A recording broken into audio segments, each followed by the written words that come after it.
Happy Sunday, everyone. Thank you for joining me, for watching the replay. My name is Whitney Freya, and I am taking us through one of my favorite books, The 7 Spiritual Laws of Success. We're going through one law each day. I think I'm doing it every day. Starting yesterday. Yesterday, the first spiritual law of success is the law of pure potentiality.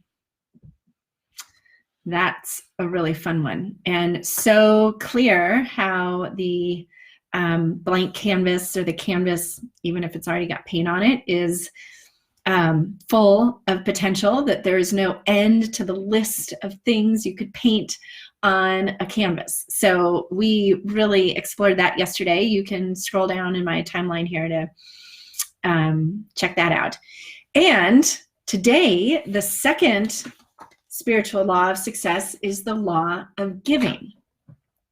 So I'm going to wait to talk about this a little bit until people get the notifications that I am on here.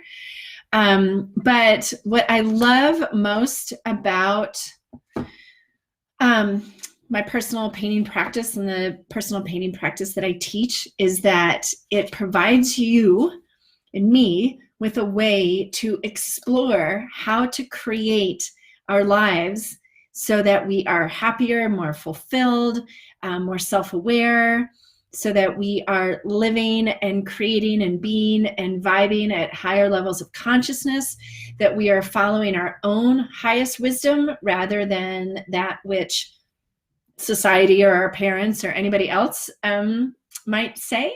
So the 7 spiritual laws of success, and really any book, any teaching, and it would be fun if you guys wanted to comment below the video and share any of your favorite teachings, and either share how you can see experiencing this at the canvas, or ask me, and we'll do it. Like, let's check it out. Let's explore, because painting at the canvas can be such a powerful, meditative, personal growth, spiritual journey.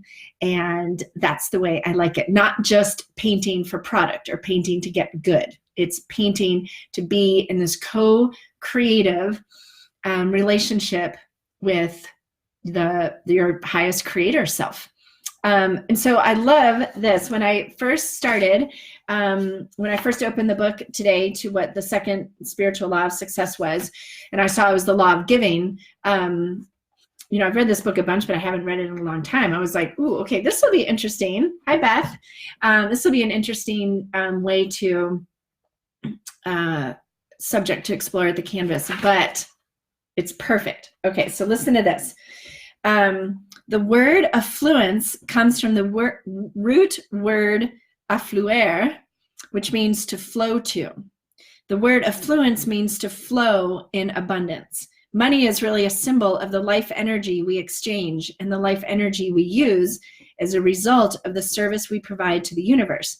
Another word for money is currency, which also reflects the flowing nature of energy. The word currency comes from the Latin word currere, which means to run or to flow.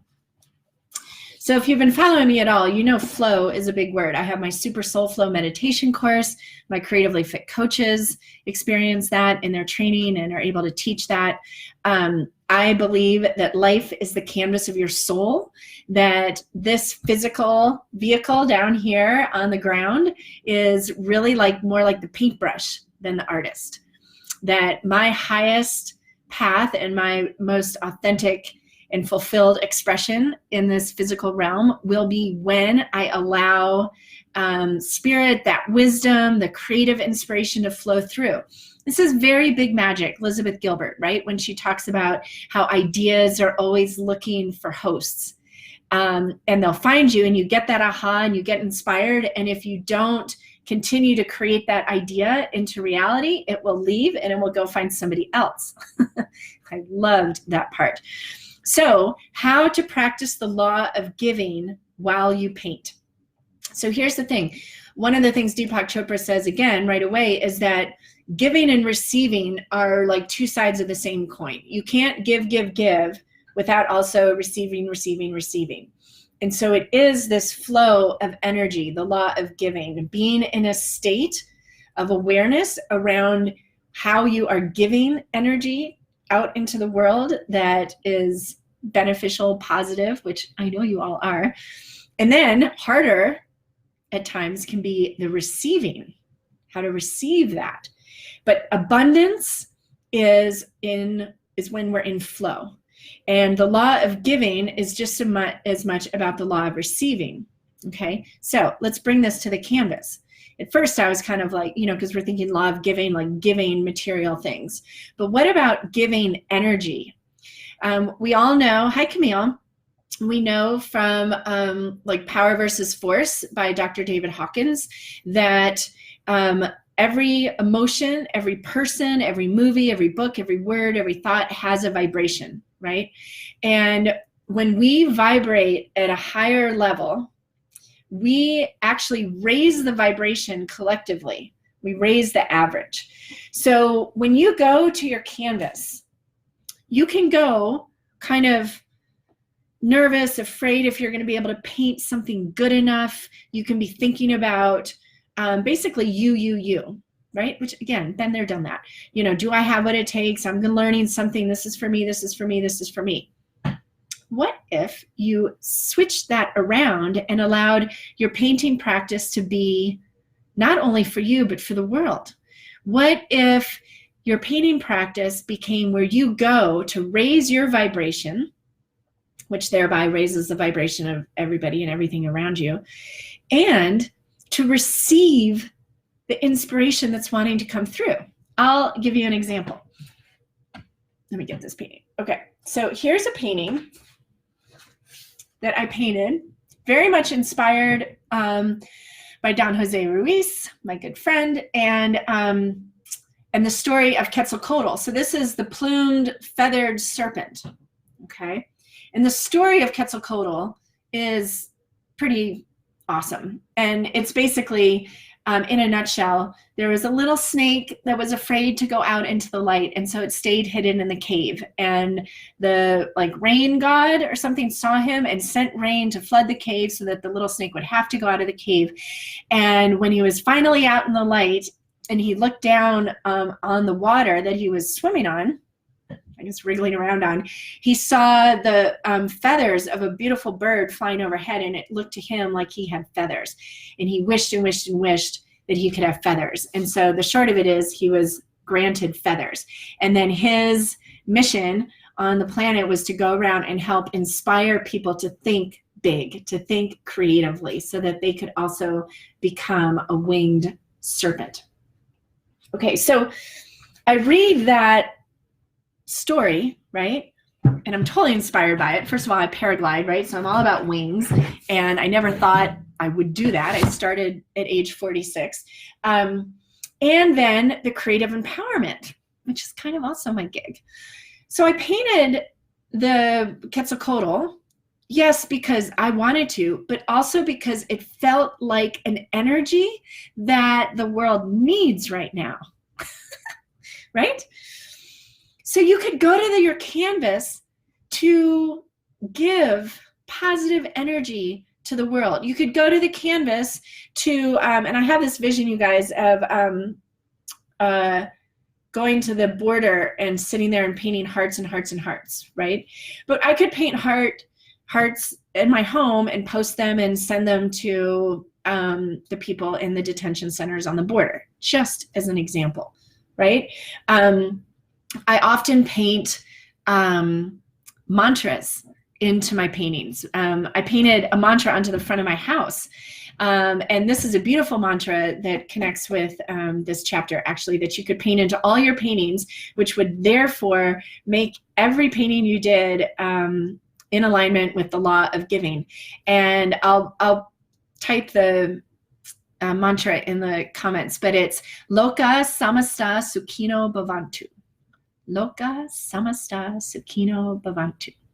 I don't actually have memorized that many mantras, but this one really struck me because what it means basically is may all beings be happy and may my life contribute to that happiness. I mean, how does it get any better than that, right? You got to be super happy in order to be contributing happiness. So I paint in a lot of my paintings, either Loka, Sukino, oh, now I can't remember it.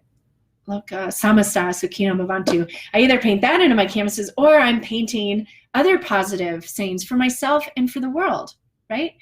Together we rise, people, like, and the creative frequency that we align with while we're painting is absolutely empowering and positive, and the energy we need to create the change we want to see in this world, right? We're not going to get to where we want to be on any level of human existence doing things the way they've always been done.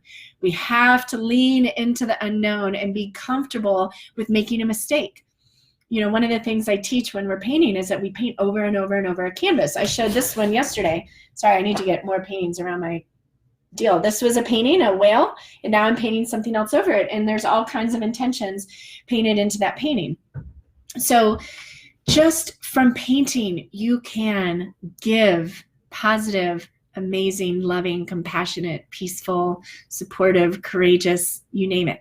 Any energy you want, you create it into the world. And then you could give your paintings, right? You can sell them, even selling them. That's a giving and receiving as well. So yet again, we are able to observe how the 7 spiritual laws of success, and I'm going to keep going through them all, how you can experience them at the canvas, right? And here's what I love about life energy, is that giving is giving. You may not have dollars, cash money to give, but you can give energy. You can give time. You can give a shoulder for someone to cry on, right? We could all be more giving. We can all get better at receiving as well. And we can do that all at the canvas. Instead of going to the canvas trying to figure out what to paint, just receive what it is wanting to be painted on your canvas. Thank you for all the thumbs up and hearts and everything. And if you don't know what to paint yet, Whitney, nothing's coming to me. I've been painting this canvas. Just keep painting. Mary, Camille, yes, yes, yes. Hi, Galit. Hi, Christine. So just keep painting until you receive. Do we put conditions on when we receive? Right? It doesn't work that way. So the law of giving, it's all about flow, giving and receiving. And you can give, create positive energy into this world at the canvas. You can receive the inspiration of what to paint. You can give your paintings away. You can post them and share the message and share the learning, and therefore give people a positive message. I mean, there's no end to all the ways that you can experience the law of giving at the canvas. I would love a little challenge. Find like a sentence or a short paragraph or any kind of like spiritual teaching that is yours and post it below, and I will demonstrate how you can experience that at the canvas. How about that? That's a fun game that I just received. Okay, I so love sharing this all with you, and my wish is that this inspiration that I am given ripples out and flows to you and inspires you to just give your logical, linear, fear-based ego mind a break and dive into the color and the symbolism and the feeling of being present and the feeling of possibility that you can get at the canvas. And if I can help you in any way to develop that, just go to my website or private message me. The next Creatively Fit coaching training is starting in January. I will have applications available soon. So if that's something you've been thinking about doing, if you'd like to learn how to guide people into a personal painting practice like this and share it with the world, we need as many Creatively Fit coaches as we can get. We want to create an empowered, creative population on this planet so that we can create from all the potential, the field of pure potentiality, as we explored in yesterday's video. Mwah. Hi, Gabby Junebug and Amarjeet.